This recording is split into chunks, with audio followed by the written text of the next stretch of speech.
Welcome to Rahman rocks. மக்களே, இன்றைக்கி வந்து நம்ம ஒரு சுவையான ஒரு சட்னி தான் பார்க்க போகிறோம். வேர்க்கடலை கொள்ளு சட்னி தான் நம்ம இன்றைக்கி பார்க்க போகிறோம். வாங்க, தேவையான பொருட்கள் என்னென்னு பார்த்துருவோம். சிறிதளவு வேர்க்கடலை, சிறிதளவு கொல், சிறிய ஆனியன்,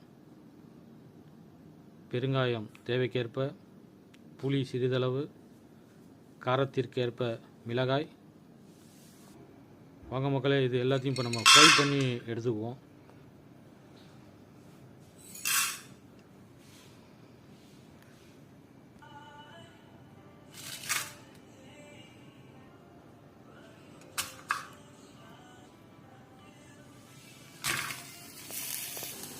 தேவைக்கேற்ப சால்ட் ஆட் பண்ணிக்கிறோம்.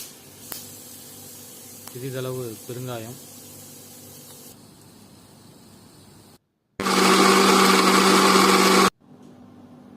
மக்களே பாருங்கள். இப்போ நமக்கு சட்னி இப்போ ரெடி ஆகிடுச்சு. நீங்களும் வீட்டில் செஞ்சு பாருங்கள். தேங்க்ஸ் ஃபார் வாட்சிங் ரஹ்மான் ராக்ஸ்.